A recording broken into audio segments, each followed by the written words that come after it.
Ok, muy bien. Pues vamos a empezar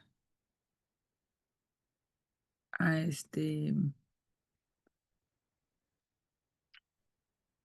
a ver esto del Guillain-Barré. Pues el síndrome de Guillain-Barré, pues se denomina como tal una polineuropatía inflamatoria aguda. O sea, es secundario a una cuestión ahí inflamatoria, ¿vale? Pero es de tipo agudo, ¿sí? Entonces, generalmente se manifiesta como una parálisis flácida arrefléctica. Es ascendente y es simétrica. Entonces, importante es que si tenemos un paciente que nada más tiene falta de movilidad en una extremidad, pues no podríamos decir que es Guillain-Barré. La regla es que sea una parálisis flácida, que no presente o tenga disminución de los reflejos, del despertar de los reflejos, y es ascendente, ¿vale? Y es simétrica, o sea, es igual, por los dos, en las dos extremidades, ¿sí? Entonces, pero se ha visto con el paso del tiempo que esta parálisis flácida o el síndrome de Guillain-Barré no nada más se refiere a una parálisis flácida como tal, sino también se ha podido englobar a unas poliradiculopatías agudas, pero de características heterogéneas, lo que les comentaba, que en algunos casos la cuestión motora está más comprometida o la cuestión sensitiva está más comprometida o existe alteraciones a nivel de ciertos pares craneales, ¿vale? Entonces, se dice que la causa es porque el cuerpo se vuelve loco, ¿no? Entonces, existen agentes infecciosos que hacen una reacción cruzada con componentes distintos de los nervios periféricos, como son las células de Schwann, los nódulos de Reinberg y algunos otros, ¿sí? Esto es de carácter autolimitado. Aquí la situación es que podrían decirme ustedes, bueno, si es autolimitado, pues hay que estarlo vigilando y no requeriría tratamiento. Aquí la situación es que no es que no requiera tratamiento, la verdad es que el tratamiento o sea, podríamos vigilarlo, por ejemplo, como en el dengue, que se tiene que hidratar, controlar los síntomas y dejar que pase la enfermedad. No es así. ¿Por qué? Porque la gravedad radica en que si existe compromiso de músculos respiratorios, pues el paciente se tiene que intubar. Aquí el tratamiento es para evitar llegar a ese punto, ¿vale? Entonces, existen variantes que son totalmente desmielinizantes, ¿sí? De cuestión inflamatorio agudo. Puede ser una neuropatía motora axonal aguda o una neuropatía sensitivo motora axonal aguda. Entonces, no siempre hay solo compromiso motor, no siempre hay solo compromiso sensitivo. Puede haber varias variantes, ¿no? Aquí la situación, la más importante, que más se ha descrito es el síndrome de Miller-Fisher, que más adelante lo vamos a describir, ¿vale? Entonces, si bien es cierto, como les comentaba, lo más común es que sea una pérdida de la fuerza de las extremidades o inferiores, pérdida de la sensibilidad, no se despiertan los reflejos, ¿vale? Es ascendente y es simétrico, ¿vale? Entonces, eso es un caso clínico muy característico, muy clásico del síndrome de Guillain-Barré. Pero una variante que se ha descrito, sobre todo también en niños, es donde más se ha descrito es el Miller-Fisher, que es el compromiso a nivel oftalmológico, la cuestión de los pares craneales, ¿vale? Entonces, este síndrome, pues, se describió aproximadamente en 1859 por Landry, en el cual él observó que existían pacientes que tenían compromiso motor y sensitivo en la porción distal de sus extremidades y que a veces tenían dirección caudocefálica, o sea, ascendente, con compromiso generalizado. En algunos casos, estos pacientes también tienen disautonomías.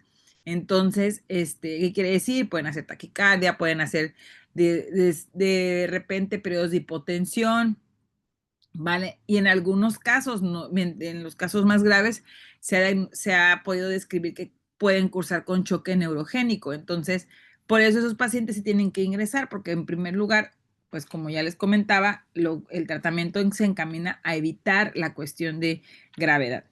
Hasta 1916, Guillain y Barré fueron los que describieron el síndrome asociado a la disociación albúmino-citológica del líquido cefalorraquídeo. Entonces, normalmente a estos niños, cuando se les sospecha de Guillain-Barré, se les tiene que tomar una punción lumbar para ver cómo está la relación albúminas y la celularidad. ¿Vale? Entonces, existen muchos trastornos inflamatorios que pueden desarrollar o pueden ser el origen del desarrollo del Guillain-Barré. Sí, esto es por ataque inmunológico, cuyo blanco exclusivo eran los antígenos de la mielina periférica. Entonces, se ha descrito que pueden tener pacientes o que tuvieron antecedente de infección de vías respiratorias o antecedente de infección gastrointestinal, ¿sí? Antecedente de vacunación. Entonces, y después de unas 2 a 4 semanas, estos pacientes empiezan a tener debilidad. Entonces, hay compromiso. Entonces, la clasificación, bueno, ya existe una clasificación. Antes nada más se describía como una polineuropatía aguda inflamatoria desmielinizante de forma aguda, ¿vale? O sea, eso era el Guillain-Barré. Pero ahora se ha descrito que existe algo que es agudo y algo que es crónico, ¿vale? Cuando es agudo, puede ser que esta neuropatía tenga un compromiso sensitivo motor, que es el AMSAN, un compromiso solo motor, que es el AMAN o el síndrome de Miller-Fisher. Y cuando es crónica, pues se ha observado que tiene no tanta alteración motora o sensitiva, pero es de una duración de más de 4 semanas o incluso puede tener episodios de que recupera, no al 100%, pero recae. Entonces a eso se le denomina que tenga recurrencia del Guillain-Barré. Ahí en estos casos, pues habría que identificar si los pacientes también pueden tener alguna otra afectación, alguna otra situación, alguna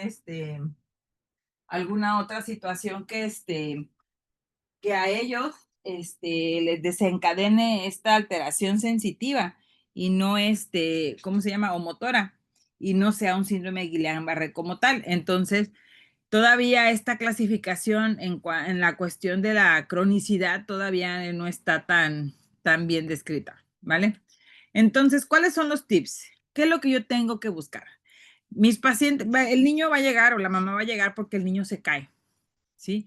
En algunos casos, son mamás que llegan enojadas o llegan porque es que le pedí al doctor que me mandara a pediatría porque mi niño se cae y él no hace nada. Sí, entonces, si tú empiezas a preguntar a los papás, pues tienen un antecedente de infección viral o bacteriana hasta en un 60, un 70% de los casos.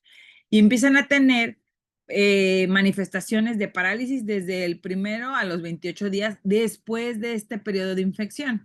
Normalmente son los primeros 14 días, ¿sí?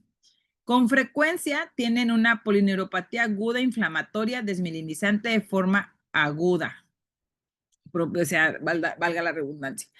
Aquí cuando tienen Guillain-Barré, los pacientes con la debilidad no tienen fiebre, ¿no? Tuvieron el antecedente de infección de unas 2 a 4 semanas antes. Entonces, lo que tenemos que hacer es vigilarlo, ¿sí? La evolución es favorable y hasta el 10% tiene secuelas. ¿Cuáles son las secuelas? Tienen todavía trastornos motores, o sea, no tienen la misma fuerza que tenían antes del episodio, o tienen alteraciones de la sensibilidad. Algunos tienen hipersensibilidad, otros tienen hiposensibilidad. ¿Sí? El mejor pronóstico se da con el diagnóstico temprano y el tratamiento con inmunoglobulina. Entonces, aquí como yo les comentaba, la cuestión de ingresarlo, la cuestión de identificar que es un Guillain-Barré no es porque, bueno, ya lo sé, ya sé que lo es y pues vamos a vigilarlo. No. ¿Por qué? Porque si bien es cierto, su evolución es favorable, en algunos casos puede evolucionar de manera a la forma grave e incluso pues requerir terapia, un tratamiento de terapia intensiva. Generalmente se presenta entre 0.5 a 1.5 casos por cada 100,000 individuos en la población de 0 a 17 años. O sea, no hay o sea, en los niños son pocos los casos. Como les comento, cuando tuvimos la pandemia de influenza, en la vacunación, después, se empezó a describir el síndrome de Guillain-Barré asociado a la vacunación. Igual, si no sé si recuerdan, cuando vino el COVID, se hizo la vacuna de COVID y empezaron a describirse episodios de Guillain-Barré. Había noticias así alarmantes que recuerdo de una doctora de Chihuahua y eso era, muchos fueron médicos. ¿Por qué? Porque ¿quiénes fueron los conejillos de Indias cuando empezó la vacunación? Pues nosotros, a cierto punto, ¿no? Y bueno, la verdad es que yo preferiría que experimenten conmigo que con algún familiar, ¿no? Aquí la situación es que, pues, son eventos asociados a la vacunación. No siempre, no a todos los pacientes les pasa. Algunos tenemos cierta particularidad para poder desarrollar esta situación, ¿vale? Es la causa más frecuente de parálisis flácida aguda en los países en los cuales la vacunación contra polio se ha permitido erradicar. ¿Qué quiere decir? Ya no tenemos polio, pero podemos tener síndrome de Guillain-Barré en México. En algún momento, al tener un paciente con parálisis flácida aguda, como les comento, hay que hacer el estudio epidemiológico porque ¿cuál es la enfermedad? La enfermedad que se tiene que reportar, pues es descartar que tenga poliomielitis, ¿no? Más o menos hasta un 41% de los casos esporádicos se ha asociado a la presencia de Campylobacter jejuni, que es lo que era la bacteria que más se relacionaba a esta cuestión del Guillain-Barré. En cuanto a cuestión viral, también se ha relacionado a citomegalovirus, a Epstein-Barr y a herpes zóster hasta en un 5% de los casos. Aquí la situación, por ejemplo, si ustedes se dan cuenta, el síndrome de COVID, pues, el COVID no da síndrome de Guillain-Barré, la influenza no da síndrome de Guillain-Barré. Lo que sí, por ejemplo, este artículo donde sacamos la base de la plática, de la charla, es del 2009. Todavía no había una descripción del Guillain-Barré asociado a la vacunación. Entonces, si bien es cierto, como al principio se comentaba, es una respuesta es una respuesta inmunológica que hace reacción cruzada con algo que la despertó, como lo es la vacunación, por ejemplo, aquí es importante pues siempre preguntar. Ahora, si es posvacunal, pues con mayor razón es un ESAVI, nosotros decimos es un ESAVI, entonces se tiene que revisar a nivel también nacional, a nivel central, ¿vale? Entonces, ¿cuál es la fisiopatología? Existe una lesión de la mielina. Puede ser porque se despierta la inmunidad humoral y o celular. Y lo que comentábamos, hay una reacción cruzada de anticuerpos contra el gangliósido GM1 en el síndrome de Guillain-Barré desmielinizante. Y se ha demostrado también epítopes similares a los gangliósidos en el Campylobacter. Entonces, si yo tengo un paciente que tuvo antecedente de una infección gastrointestinal y a las 2 semanas empieza a tener debilidad muscular, empieza a tener parálisis flácida, hay arreflexia, es simétrica y es ascendente, es un Guillain-Barré.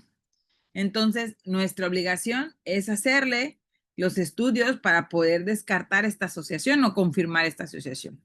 Sí, el daño axonal en este caso es directo y la desmielización puede ser significativa en algún por ciento de los casos.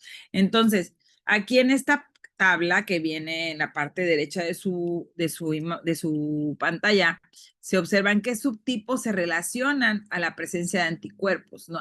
¿Qué anticuerpos? Si se dan cuenta, los GM1 pues están en la parálisis flácida aguda, tanto motora como sensitiva, ¿sí? En el Miller-Fisher no tanto, pero en las primeras, pues sí, sí, en la orofacial igual, y pues también en la superposición de Miller-Fisher y Guillain-Barré. Diría, no, no sé si les dio clase el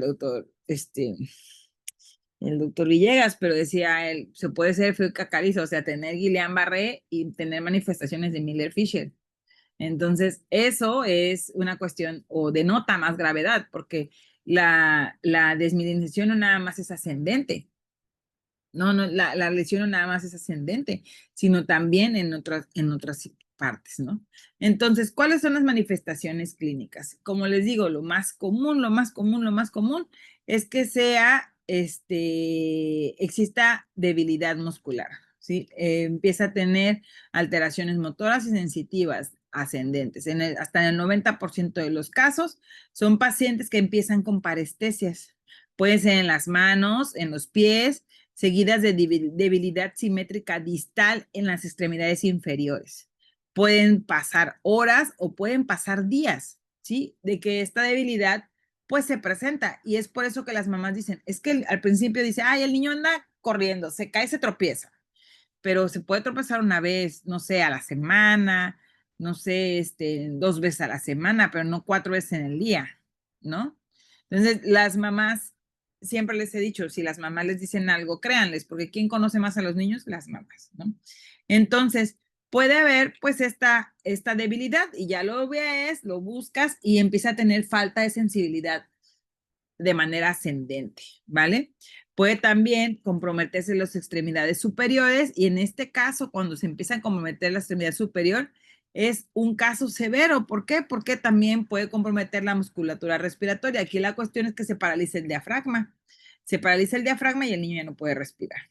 Entonces, puede haber afectación de pares craneales hasta en un 40% de los casos. Entonces, pues hay que realizar una adecuada exploración física.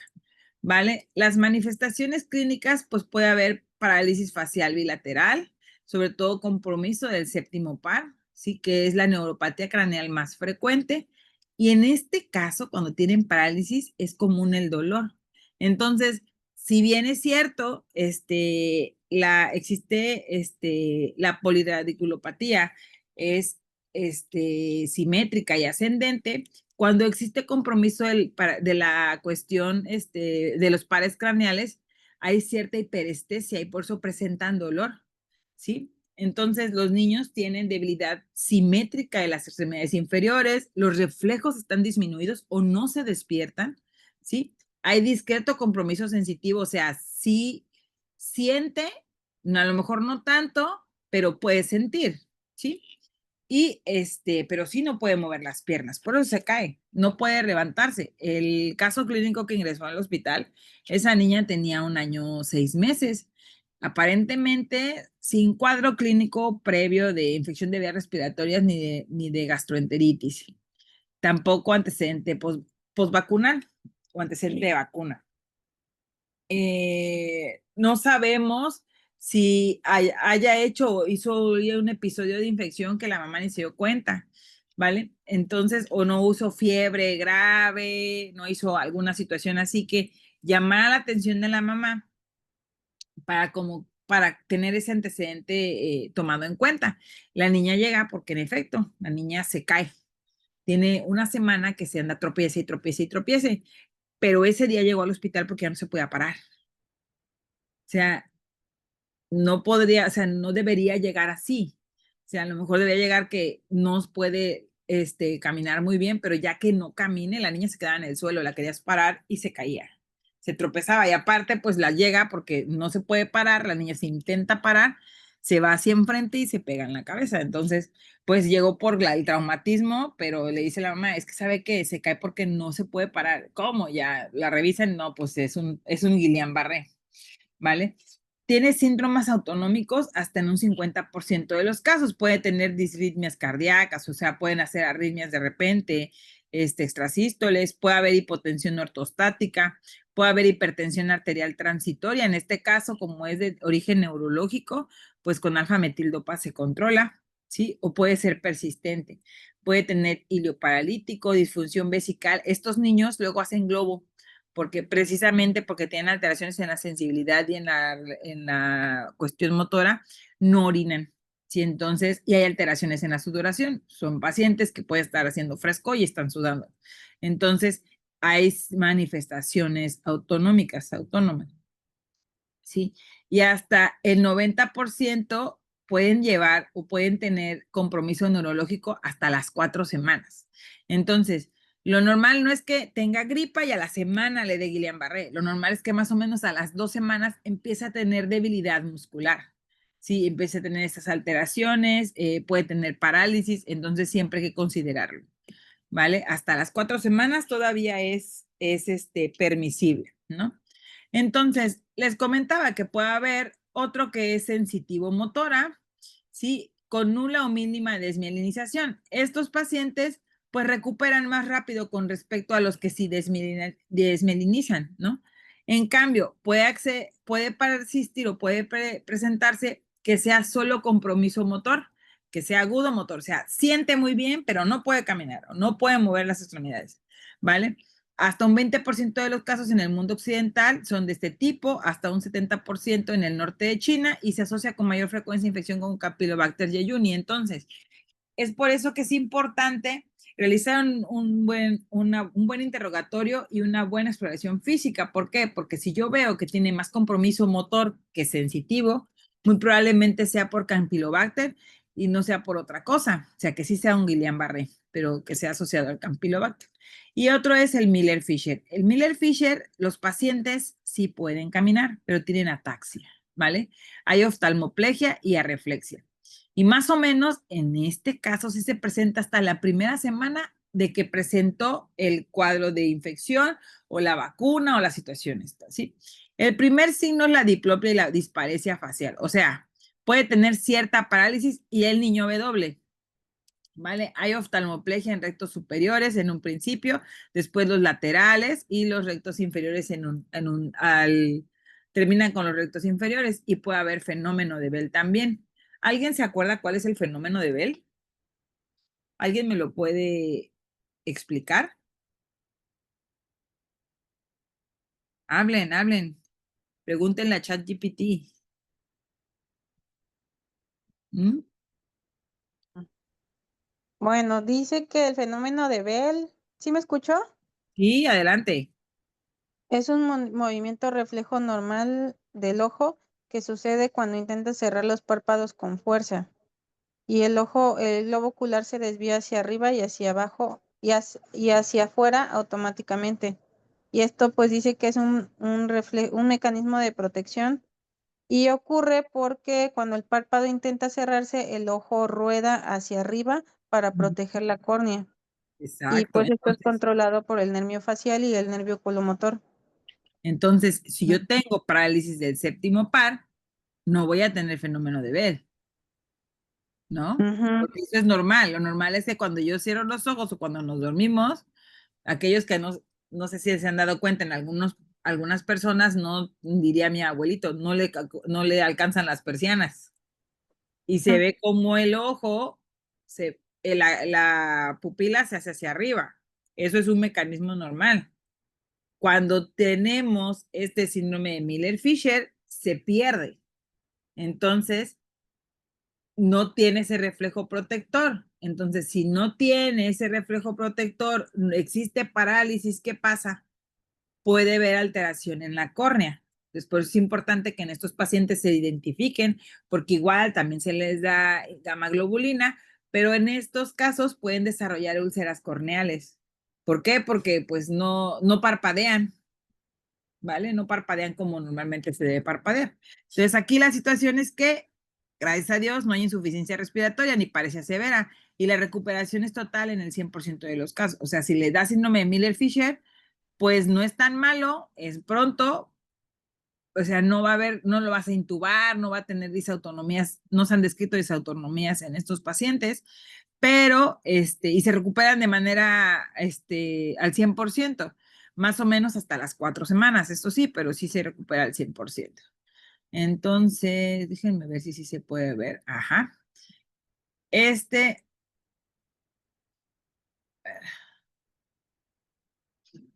vean cómo se ve el ojo, ¿sí están viendo mi cursor? Este se ve a medio cerrar, ¿no? Sí, doctora, sí se ve. Vean.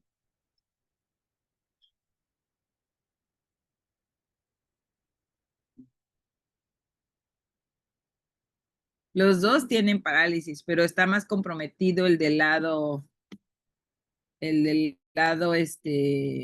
¿cómo se llama? El del lado izquierdo del paciente, ¿no?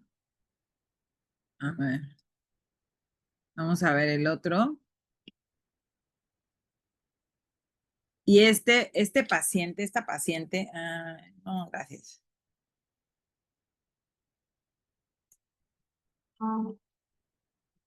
Vean, porque esta sí se da a infliximab. esta parálisis?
Ok.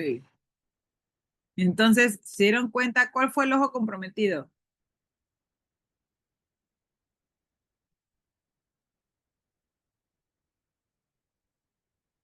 ¿Alguien me puede decir en esta paciente cuál fue el que está más comprometido? Son los dos, pero ¿cuál está más comprometido? El derecho, ¿Alguien, alguien más? Izquierdo. ¿De izquierdo o de derecho? No, nada más tienen 50% de probabilidades de atinarle. Izquierdo. El izquierdo. ¿Por qué el izquierdo? Se ve que reacciona mucho más lento con trabajo. Exacto, se ve que reacciona más lento, en efecto, sí. El derecho, a mí me parecía así el derecho en un principio. Los dos están comprometidos, sí, pero se ve más comprometido el izquierdo. Y se dan cuenta, a nivel del facial, la ceja del lado derecho no se mueve. En el video la ceja casi no se mueve, el izquierdo sí. Vamos a revisar de nuevo.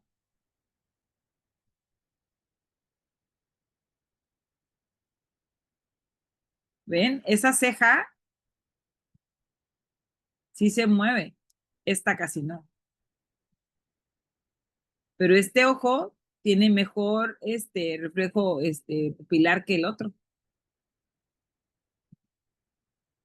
Estos pacientes también hacen estrabismo agudo, ¿vale? Vean, este ojo se mueve más rápido que este, ¿sí?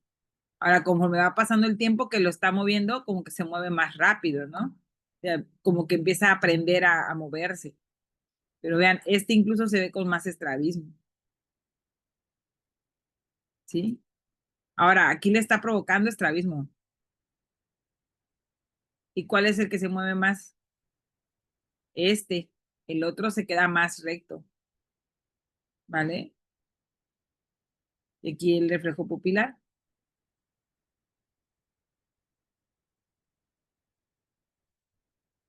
es instantáneo.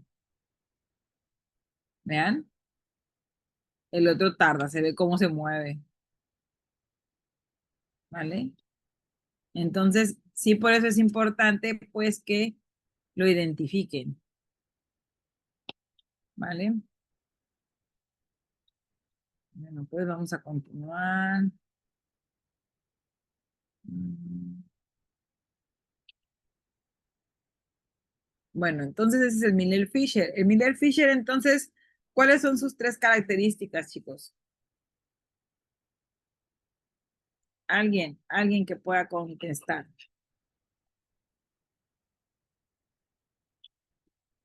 ¿Qué hace el Miller-Fisher?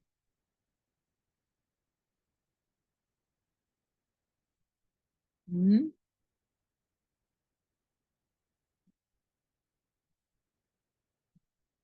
Hay oftalmoparesia, hay ataxia. ¿Qué más?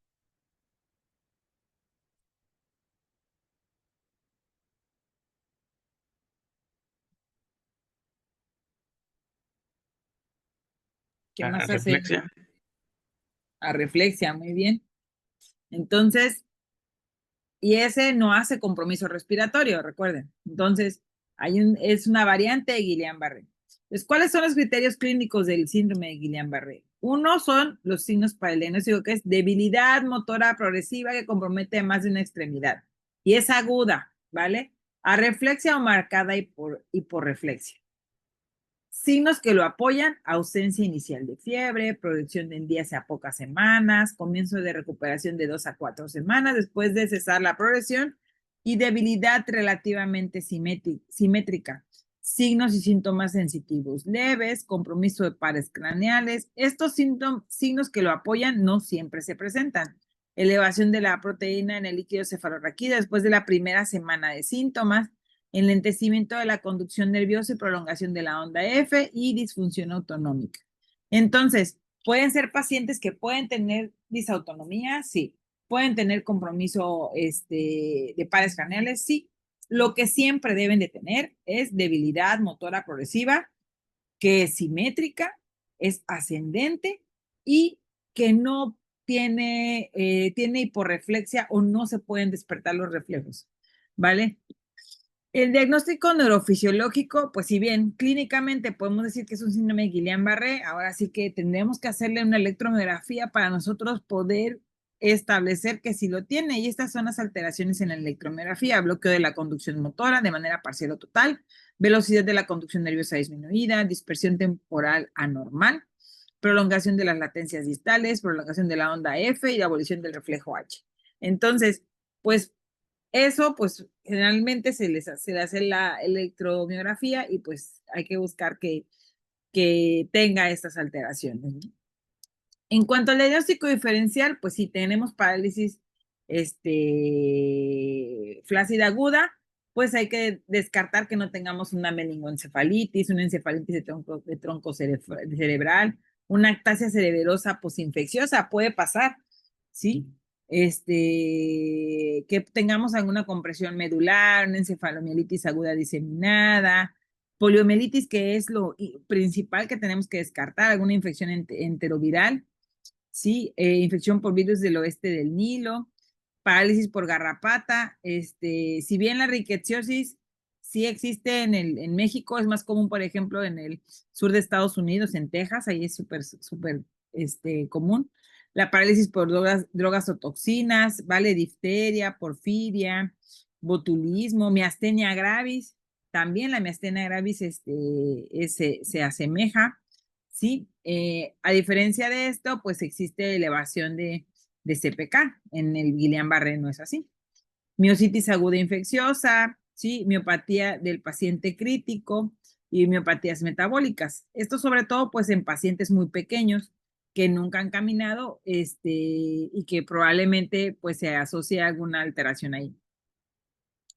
En cuanto a las pruebas que se les hacen a los pacientes, a todos hay que hacerles electrolitos plasmáticos. ¿Por qué? Porque una alteración electrolítica que puede afectar los nervios, ¿cuál sería? ¿Qué electrolito puede afectar los nervios? Que luego le recetan plátano. Ay, el Potasio. potasio. Ujú. También el calcio Sí, puede estar el calcio, comprometiendo. Sí, el potasio, el calcio. También hay que ver que la magnesio. CPK sea normal. El magnesio también, cuando tenemos hipomagnesemia, hipocalcemia que no responde a la corrección, hay que vigilar el magnesio, Y ¿vale? el sodio Entonces, también. la CPK, pues sí es importante porque, pues, si está alterada, puede ser más una miastenia gravis y no un Guillain-Barré, ¿sí? Ver el hemograma, una RX de tórax. Esto sobre todo pensando en que fuera miastenia gravis, en la RX de tórax podemos ver si existe la presencia del timo, ¿sí? El electrocardiograma para identificar que todo esté bien a nivel del corazón y que no tenga alguna alteración como un bloqueo. La ecografía abdominal, ¿sí? El estudio del líquido cefalorraquídeo, comentábamos que las albúminas están elevadas, ¿sí? Disociación citológica, albúmina, ¿sí? El cultivo de las evacuaciones para identificar si existe el Campylobacter, Sí. serología y anticuerpos antigangliósidos, que pueden ser también los causantes de la parálisis aguda.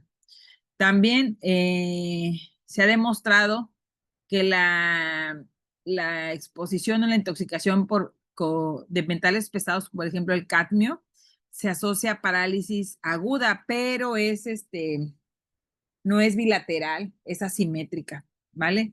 Panel de drogas, detección de porfirinas, perdón, detección de toxina botulínica, del virus del polio, enterovirus 71, o también el test de la neostigmina. Este test es para diagnosticar si a lo mejor no es que no tenga Guillain-Barré, no tenga por ejemplo, en la miastenia gravis, perdón, existe una alteración en el que no existe la sustancia, ¿no? La que produce que se mueva el músculo. Entonces, cuando existen alteraciones en esto, pues hay que vigilar si no es la sustancia o la sustancia se está, ¿cómo se llama? Generando de manera anómala, que por eso no funciona como tal. Vale, en cuanto al tratamiento, pues en general hay que preservar la capacidad ventilatoria de la vía aérea.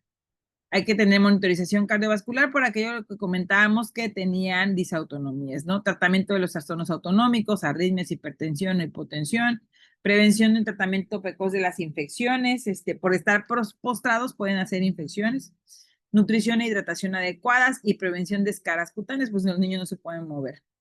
En el específico se administra la inmunoglobulina intravenosa. Son 2 gramos por kilo a dosis total de 2 a 5 días. Existen 2 maneras de administrarla. Una es a dosis de 0.4 gramos por kilo por 5 días o dosis de 1 gramo por kilo por 2 días. La dosis total debe de ser de 2 gramos por kilo. No importa si son en 2 o en 5 días, pero tú le tienes que dar una dosis total de 2 gramos por kilo. A partir de más o menos del 2010 que se empezó a estudiar más esto del Guillain-Barré, y obviamente mientras más tiempo se encuentren en el hospital, más riesgo de infecciones, más estancia hospitalaria, más riesgo de morbimortalidad. Se han hecho varios estudios en donde se observó que tienen mejor pronóstico y mejor, o más bien tardan menos en recuperarse cuando se administraba dosis de 1 gramo por kilo por 2 días que la dosis de 0.4 por 5. ¿Vale? Incluso esta dosis de 0.4 por 5 días se asoció a una readministración de dosis de gamma globulina. Entonces se dice que esta administración de la gamma globulina se administra para limitar cuando los pacientes tienen progresión rápida de la debilidad muscular, insuficiencia respiratoria o necesidad de ventilación mecánica, compromiso de pares graneles vulvares e incapacidad para deambullar de manera independiente. O sea, si el niño de por sí no puede caminar, tiene indicación de poner gamma globulina. Por lo que comentábamos, porque estos pacientes pueden hacer formas graves, ¿no? También se utiliza la plasmaféresis, o bueno, lo que se le denomina recambio plasmático, que es así como un procedimiento como la hemodiálisis, en donde se utiliza plasma de otros pacientes para poder hacer el recambio plasmático del plasma del paciente que tiene síndrome de Guillain-Barré, con el fin de remover los anticuerpos circulantes y mejorar la movilidad y la sensibilidad del paciente. Como les comentaba, en un inicio se administraban esteroides, porque si estamos diciendo que es una reacción autoinmune, pues los esteroides son el tratamiento de elección cuando son reacciones autoinmunes. Pero en este caso no. O sea, mande. Es que iba a decir eso, que leí que los corticosteroides pueden provocar que la enfermedad se agrave. Sí, exacto. Pueden provocar que se agrave o bien que tarde más en recuperarse el paciente. Entonces, si bien es cierto, sí se utilizó y en algunos pacientes sí mejoraron, la mayor parte de ellos no sucedió. Entonces, los esteroides están proscritos en este tratamiento, ¿vale? Ahora, les voy a ser sincera, en algunos casos nos ha tocado en el hospital que no hay gamma globulina y no existe otra cosa. Si el paciente tiene debilidad, se le administra por lo menos la dosis de 1 gramo de metilprednisolona en lo que se consigue la gamma globulina. Pero no es, o sea, si bien es cierto, ya desde hace como unos 7, 8 años, ya esos artículos, esto que estamos comentando ya está bien establecido, pues se le administra en una, ¿cómo se llama? En un gesto heroico por mantener evitar la progresión y la insuficiencia respiratoria por parálisis de los nervios, de los músculos respiratorios, ¿vale? Entonces, el pronóstico es bueno, más del 90% de los casos de esta parálisis flácida aguda y la totalidad de los casos de Miller-Fisher se recuperan, ¿vale? El 40% pierde la marcha durante la enfermedad aguda y hasta un 15% requieren ventilación mecánica. ¿Qué quiere decir? Que si yo tengo 100 pacientes que me hacen síndrome de Guillain-Barré, 40 van a llegar como la niña que les digo, que no puede caminar, que no se puede parar. Pero 15 van a requerir ventilación mecánica. ¿Y a qué se debe esto? A la latencia del diagnóstico, a que yo no estoy diagnosticándolo de manera oportuna. Puede ser porque fue y no le hacen caso, o puede ser porque la mamá de por sí no buscó atención médica, ella llega en un cuadro severo. Mientras más severo sea, más tarda en recuperar, pero sí recupera. Desgraciadamente tiene una mortalidad del 1.5%. ¿Por qué? Pues por la latencia en el diagnóstico, ¿vale? Entonces existe una tabla que se llama clasificación de discapacidad del Guillain-Barré, en donde pues 0 es sano, 1 es con signos y síntomas leves que no impiden la actividad normal, 2 es que camina más de 10 metros sin ayuda, 3 que los camina pero con ayuda o con apoyo, utiliza una andadera, 4 está confinado a la cama o en silla de ruedas y 5 tiene ventilación mecánica. O sea que a mayor puntaje, mayor gravedad. ¿Vale? Esto es, aquí es bien importante la rehabilitación. En la etapa aguda hay que evitar la tromboflebitis y deformidades en articulaciones, perdón. Entonces, esos pacientes hay que ponerlos en un colchón que sea de esponja, que tenga esos colchones que sean antiescaras. En algunos casos se les pone sus medias o les ponemos el vendaje compresivo para evitar la tromboflebitis y dependiendo de los estudios de laboratorio incluso se pueden anticoagular. No siempre, hay que individualizar, no siempre se hace eso, ¿sí? Hay que buscar la estimulación activa de la musculatura. Entonces, desde el momento que llega el paciente y empieza tiene la debilidad, hay que interconsultar a rehabilitación. ¿Por qué? Porque le tienen que enseñar al familiar a hacerle movimientos pasivos. Se realiza también kinesioterapia respiratoria y kinesioterapia motora, ¿vale? Le voy a mostrar un video. A mí que me gustan mucho los Al videos. inicio parecía más una lesión cerebral, ya que todo me ocurría en el lado izquierdo del cuerpo. Vean, aparentemente, esto es un Guillain-Barré, pero como atípico, ¿no? Porque es solo de un lado, no es simétrico bilateral. Lo que más se me dificultaba era tomar agua, era comer, era hablar también, debido a la parálisis facial. Pero otra cosa que también me era difícil era mantener el equilibrio cuando caminaba o caminaba chueco o de plano prefería no caminar. Hola, mi nombre es Jorge, soy ingeniero mecánico, tengo 24 años, soy recién egresado y llegué aquí a Real Solidarte después de un diagnóstico de Guillain-Barré. Usualmente el Guillain-Barré se manifiesta en las piernas primero y de ahí sube al resto del cuerpo. Sin embargo, en mi caso se manifestó solamente del lado izquierdo, como en mi pierna, mi mano y también en mi cara.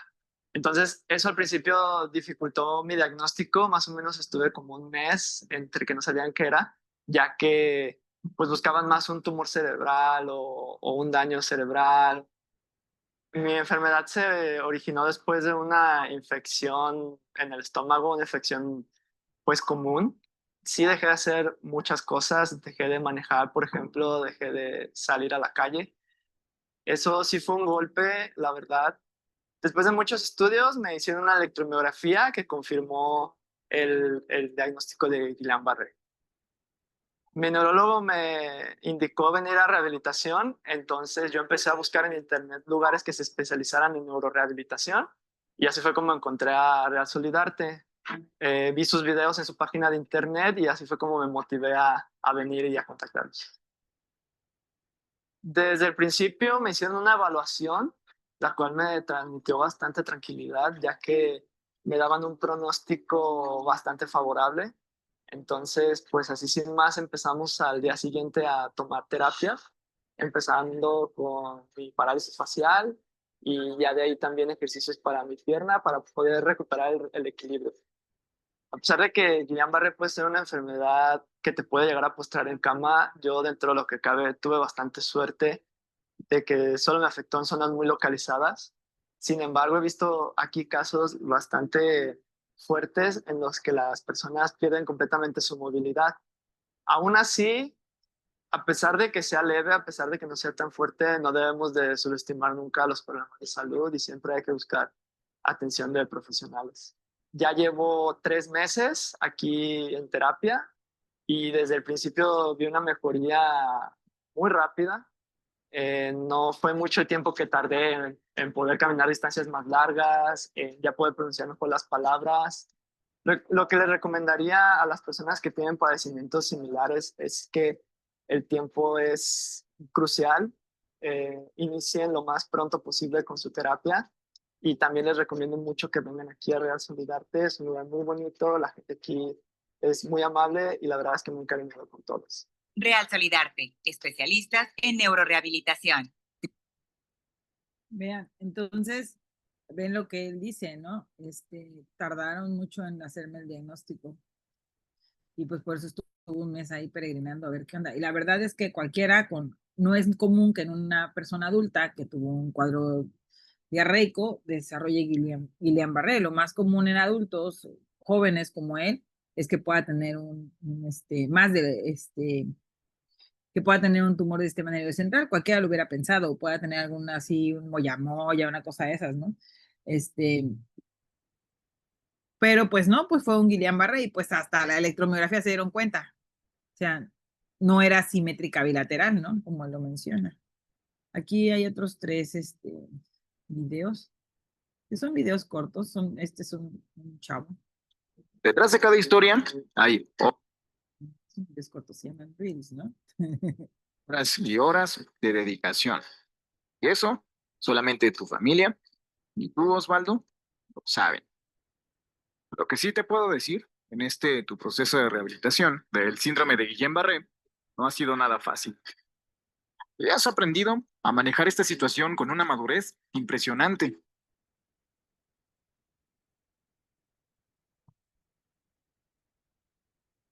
En el inicio de tu proceso de rehabilitación, apenas si eras capaz de soportar tu cabeza. Ya no hablemos de siquiera sentarte o ponerte de pie. Aún falta demasiado camino por recorrer, pero lo importante es que sigues avanzando. En Real Solidarte aprovecharemos cada oportunidad de remielinización que nos dé tu cuerpo para ponerte ejercicios que ayuden a hacer que lo fácil siga siendo posible. Real Solidarte. Vean, el problema de la desmielinización, ¿cuál es? Que pues lo que había aprendido, pues ya lo perdió. Tiene que ahora sí que tiene que reaprenderlo, ¿no? Entonces aquí, pues es más fácil en niños, les voy a ser sincera. Ya vamos a ver el de la niña esta. El otro es un adulto. Vamos a ver el de la pequeña. No es que me den ¿cómo se llama? No es que me den regalías estos de... Tenemos que demostrar mejoría en muy poco tiempo. Estamos aquí. Tenemos que demostrar mejoría en muy poco tiempo. Estamos aquí en Real Solidarte porque mi niña fue diagnosticada con Guillain-Barré, quedó imposibilitada para caminar, le afectó gravemente en sus extremidades, lo que son sus piernitas y sus manitas. Venimos desde Toluca nosotros hasta Guadalajara para tomar las rehabilitaciones para Sharene. En estas terapias que ha estado tomando aquí, pues yo he visto mucho avance con ella, de que no podía ni siquiera pararse, sostenerse sola. Aquí ha logrado muchas cosas buenas, al grado que ya puede sostener su cuerpo y yo creo que muy pronto va a poder caminar mi niña. Entonces, la verdad es que los niños son tienen ¿cómo se llama? Responden más rápido a las terapias. Y aquí lo ideal es que desde que estén en el hospital tengan terapia. ¿Por qué? Porque tienen que reaprender. Así como se desmeliniza tan rápido, se empieza a melinizar. Entonces, el paciente tiene que reaprender, o sea, tienen que volverle a enseñar a caminar, tienen que volver a enseñarle, como decía el chavo, ya empiezo a pronunciar mejor las palabras. ¿Por qué? Porque su cuerpo tiene que reaprender a hacer lo que ella hacía, ¿vale? Creo que era la última. Sí, esa es la última. ¿Alguien tiene alguna duda? Voy a dejar de compartir. ¿Algún comentario que quieran darnos? ¿Mm? Pues lo que Doctora, dime. por ejemplo, todos los casos de Guillain-Barré o la mayoría de los casos de Guillain-Barré van a tener esta dificultad para volver a caminar o a hacer sus actividades o Tienen que ir a rehabilitación porque no por sí solos, o sea, no cuando ya se mielinice, ya me puedo parar, no, porque tienen que reaprender. Entonces, pues, supongamos que es que, pues, recuerden que la mielina es la sustancia que cubre, ¿no? Los nervios. Al perderse la mielina, los nervios quedan expuestos. Entonces, se tiene que regenerar esa mielina y esa mielina es la que permite la conducción. Entonces, cuando estos pacientes tienen esta pérdida, tienen que volver a crear las rutas para poder aprender a deshacer el movimiento que para el que estaba diseñado. Realizar la contracción del músculo para poder mover la extremidad o para poder caminar. Entonces, por eso siempre, siempre, siempre, siempre deben de ir a rehabilitación. No solo el hecho de la administración de la gamma globulina o la realización de la plasmaféresis va a limitar la enfermedad, sí la va a limitar, y el paciente se va a recuperar, pero tiene que ir siempre a rehabilitación porque no va a ser, no va a ser así de que, bueno, ya ahorita ya tengo la mielina, ya me puedo parar, no, tienen que aprenderlo a hacer. Entonces, por eso es importante que ellos vayan a rehabilitación.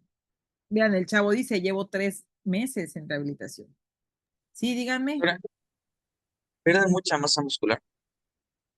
Puede ser, depende del tiempo en el que se mantengan postrados. Por eso en rehabilitación se les debe de dar ejercicios pasivos para que no pierdan la masa muscular.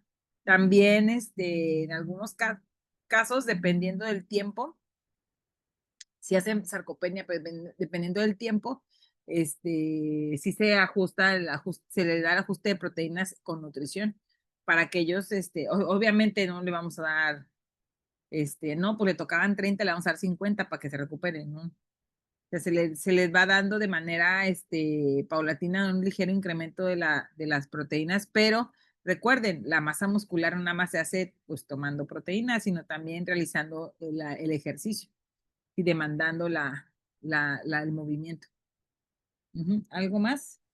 Doc, tengo una duda. Si hay pacientes que mueren por este síndrome, porque Sí, conocí a un señor que igual, pero no sé si fue porque ya el tratamiento se lo dieron tarde o en qué consiste. puede ser porque el tratamiento es la gamma globulina o la plasmaféresis. Incluso se ha utilizado algunos anticuerpos monoclonales con el fin de bloquear esa respuesta inmunológica. Normalmente hacen parada cardíaca por insuficiencia respiratoria, parálisis de los músculos respiratorios. Se ha observado, se ha visto sobre todo porque pues son pacientes que deben de estar en terapia intensiva y no siempre se puede.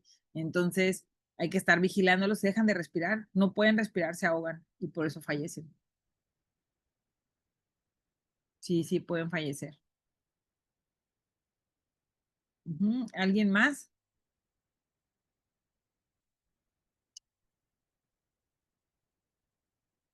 ¿Alguna duda que tengan? ¿Alguna pregunta? Ya a la hora de la verdad, 11:11. ¿Eh?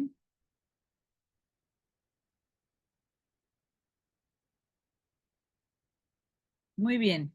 Entonces, déjenme, voy a dejar de grabar.